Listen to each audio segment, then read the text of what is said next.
आजीवन कारावास की बात हो या कोई भी बात हो, आप लोग को मैं दावे के साथ कह रहा हूँ कि 6 महीना के अंदर में प्यार की किसी और से, शादी किसी और से की और फोन पे किसी और से बात करती थी, जिस वजह से।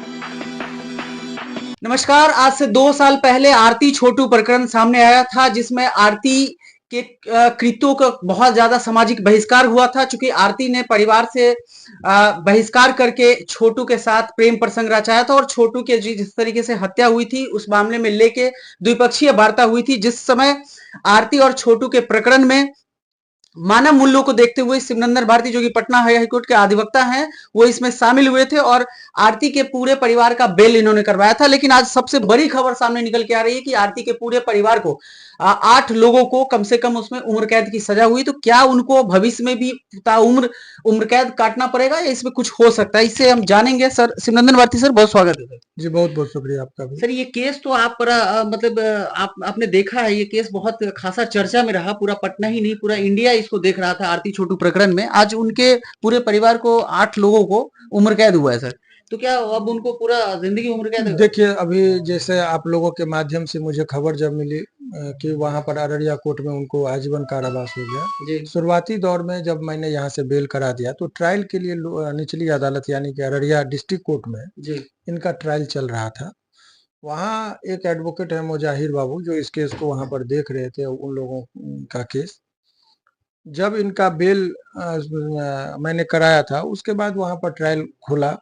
ट्रायल के दौरान जो वहाँ के अधिवक्ता थे, वो अपनी बातों को रखे होंगे, मुझे जो लग रहा है। जब ये आजीवन कारावास की बात हुई तो अंतिम बार इनके परिजन ने मेरे से बात किया, तो उस बात में मैं आपको सबसे पहले एक चीज समझिए, तब इस ये पहले तो जजमेंट समझिए कि आजीवन कारावास हुआ है, ये बात सत्य है, इससे इनकार नहीं किया जा सकता है।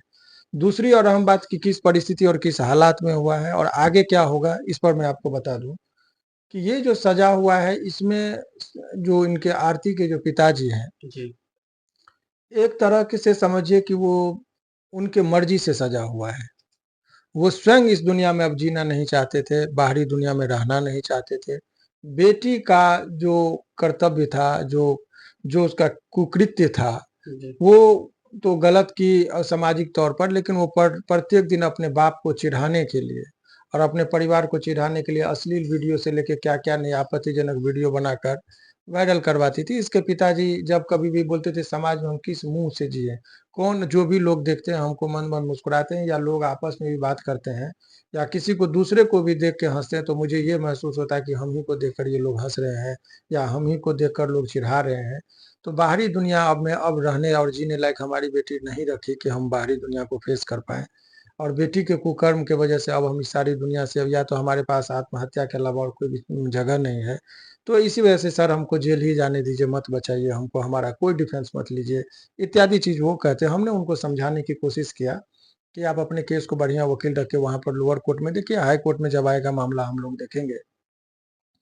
और कमोबेश उस अपने वो कहते मैं किससे लड़ूं, जो बच्ची के बारे में भी कई बार वो बहुत सारी चीजें वो बताना चाहे, उनके उनको ये भी पता था कि जो हत्या करवाई है उनकी बेटी करवाई है, बेटी ही मारकर अपने बाप को फंसाई है, लेकिन बोली कि वो बेटी तो अपना धर्म भूल गई। हम अपने संतान का, जो मेरी बेटी है, अपने ही संतान के विरुद्ध हम कैसे अपशब्द का प्रयोग करें या कैसे हम गलत कह दें। जो सत्य बोली कि बेटी तो अपनी इज्जत वो उछालना चाह रही है, लेकिन हम उस पर अपना चादर से उसके वो इज्जत और आबरू को ढकना चाहते हैं कि हमारी बेटी है। तो पिता होने का जो एक टिस था, उनके मन में था, कसक था, उनके वो पूरे परिवार की एक बहुत बड़ी विचित्र परिस्थिति से वो लोग गुजर रहे थे। और मुझे लग रहा है कि ऐसे परिस्थिति में वो माने जानबूझकर ही समझिए कि वो सारे चीज़ों को केस को अनमना ढीला छोड़ दिए। ढीला छोड़ दिए, क्योंकि नहीं वो रहना ही नहीं चाहते थे बाहर में। तो एक बात तो ये हो गई। हम्म। दूसरी और अहम बात आप ये समझिए कि केस केस को प्रॉपर्ली उन्होंने टेकअप नहीं किया। वहां पर जो वकील साहब भी रखे, मुझे लग रहा है कि वो उन्होंने भी क्या किया नहीं किया उस पर मैं टीका टिप्पणी नहीं करना चाहूंगा। अब लेकिन सवाल ये है कि मैं पहले भी कहा था जी कि लोअर कोर्ट से जब कभी बातें होती है तो हाई कोर्ट और सुप्रीम कोर्ट तक का मामला होता है। पिछले बार भी बेल में अररिया कोर्ट ने नहीं दिया था, रिजेक्ट किया था, जी और हाई कोर्ट से हमने 6 महीना के अंदर में बेल करवाया था। आजीवन कारावास की बात हो या कोई भी बात हो, आप लोग को मैं दावे के साथ कह रहा हूँ कि 6 महीना के अंदर में, आज से गिन लीजिए, 6 महीना के अंदर में सभी लोग फिर से सलाखों के बाहर होंगे, क्योंकि उस केस में इतना मटेरियल मैंने देखा है और मैंने उसको पढ़ा था उस टाइम में 2 साल पहले भी, कि वो डायरी से लेके हर चीज़ इसमें जो है तो उनकी संलिप्तता नहीं है, ये लोग निर्दोष थे और निर्दोष को साबित करना मेरा कर्तव्य है। इन लोग का अभी ऑर्डर शीट आया नहीं है मेरे पास, ये लोगों से बात हुई, वो लोग जैसे ही ऑर्डर शीट लेके मेरे पास आएँगे, मैं आपको कह रहा हूँ कि इसमें से देखिएगा कि सभी लोगों को 6 महीना के अंदर में सलाखों के बाहर होंगे। सलाखों के बाहर आएंगे सर। एक जैसे न्यायिक फैसला हुआ है जिसमें इनको उम्र कैद की सजा सुनाई गई है, साथ में उनको मतलब एक धनराशि का जुर्माना भी लगाया 10,000 रुपए की। लेकिन सर बात यह है कि अगर ये पूरा जो मामला है, आप बोल रहे हैं कि 6 महीना अगर आपके पास आते हैं, आपने एक बार बेल करवाया था, लेकिन आरती के पिता को क्यों ऐसा लगा कि अब लड़ना ही नहीं चाहिए, उम्र कैद हो गया तो हो गया? देखिए, एक बहुत ही अच्छी बात आपने कहा। जब एक जब किसी की बेटी घर से भागती है, जी। तो वो बाप बहुत टूटा हुआ महसूस करता है, बहुत अभागा अपने आप को इस संसार के लिए समझता है। क्योंकि उसको लगता है कि उसकी धन संपत्ति से ज़्यादा उसकी बेटी के साथ इज़्ज़त उसका के साथ-साथ उसकी ज़िंदगी लुट जाती है। तो वो बहुत ही पीड़ा में होते हैं, जो पिता होते हैं या भाई होता है। तो उसने देखा कि खुलेआम उसकी बेटी चली भी गई, कुछ चीज़ें होती है कि बहुत सारे आज के डेट में हकीकत ये है कि ये घटनाएँ बढ़ी है, लड़का-लड़की भागने वाला, शादी वाला, ये बातें चलती हैं। लेकिन लोग पर्दे में करते हैं। ये लड़की भागी भी और भागने के बाद भी जो जिस तरीके का वीडियो में आपत्तिजनक गाने पर डांस करना, लड़के के साथ खुलेआम इस तरीके का हरकत करना, जो किसी भी पिता को अपनी बेटी के बारे में ये चीज़ जानना, कोई भी उनके पिता को देख के देखिए आपकी बेटी का डांस वाला वीडियो आया, देखिए ये आया, वो साधु संत प्रवृत्ति हमेशा सत्संग में जाया करते थे। राम भजनों के बीच में उनकी ज़िंदगी कटती थी और वहाँ पर भोजपुरी गाने में उनकी ही बेटी का डांस करता हुआ, नृत्य करता हुआ, कुछ चीज़ें वाइफ़ और हस्बैंड की प्राइवेसी होती है, निजता होता है, उसका उल्लंघन करके पूरेआम कुछ चंद पैसों के लिए सोशल मीडिया पर डालना, यूट्यूब, फेसबुक पर, ताकि पैसा उसका बने, व्यूअर से पैसा जाता है। और पिताजी को चाह थी इज़्ज़त बचाने की और बेटी को चाह थी व्यूअर्स को बढ़ाने की, चाहे वो उसके लिए कुछ भी करना पड़े।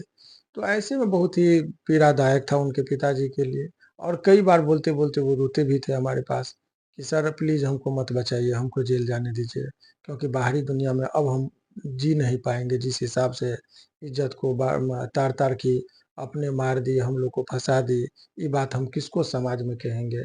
और उसके बाद भी वो हमारी बेटी का उनका एक ये भी दलील था कि उनको हम उसको संदेह व्यक्त किए थे कि जैसे ही हम लोग को सज़ा हो जाएगा, हम लोग जेल चले जाएँगे, तो आरती को मोनू और उसके परिवार के लोग उसको सताना शुरू करेंगे, क्योंकि वो लोग तब तक उसको पूजते हैं या वैल्यू करते हैं, जब तक कि उसको केस में गवाही देना है झूठा हम लोगों के खिलाफ।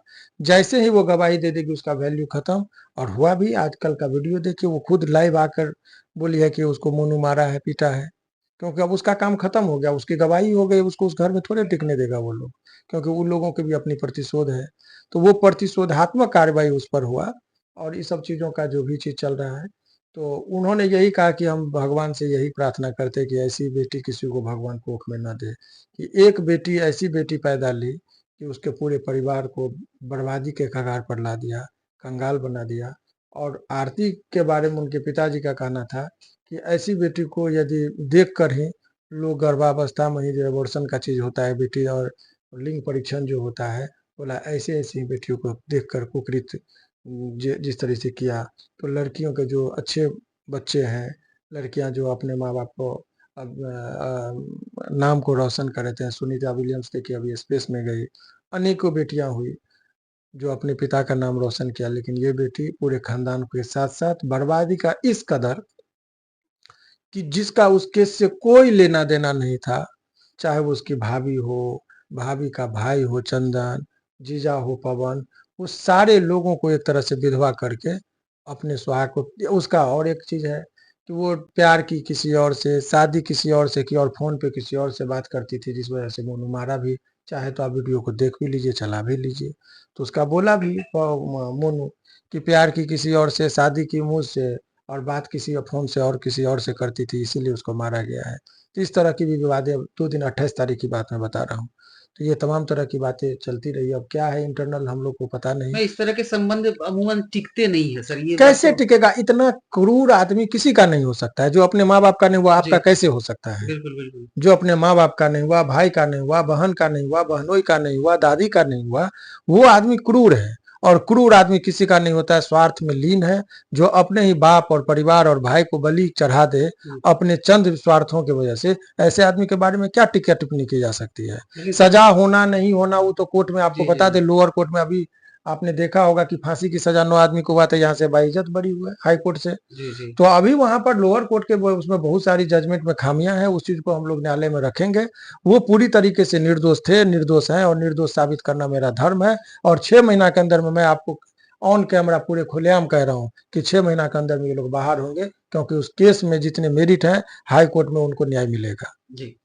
तो आपने देखी पूरे एक विस्तृत चर्चा की, हालांकि ये जो पूरा संवाद था हमारा, ये वीडियो जो बना ये बहुत बड़ा बना है, लेकिन इस पे डिस्कशन करना इसलिए जरूरी था कि आरती के पूरे परिवार वाले और आरती के पिता, उनके अन्य जो सहयोगी थे जिनको सो कॉल्ड उस हत्या में शामिल किया गया, और आज जो अदालत का फैसला आया, ये सारी चीजें एक तरफ है। दूसरी बात ये भी है कि निचली अदालत क्या फैसला करती है, उसको किस तरीके से चैलेंज किया जाएगा पटना हाईकोर्ट में। अब देखने वाली बहुत बड़ी बात होगी कि सिमरन भारती का बहुत बड़ा दावा है इस पूरे मामले में। सिमरन भारती जो हाईकोर्ट का अधिवक्ता है, उनका सीधा बड़ा दावा है कि इस मामले में 6 महीने के अंदर में उनको बेल मिलेगा और ये केस में न्याय होगा, क्योंकि आरती के पिता को आज भी ये बोल रहे हैं कि वो इस पूरे संलिप्तता उनकी कितनी थी नहीं थी ये फैसले के बाद बताएंगे, लेकिन उनकी संलिप्तता को ये नकारते हैं। फिलहाल आपकी जो इस पे विचार होगी हमारे साथ साझा कीजिएगा।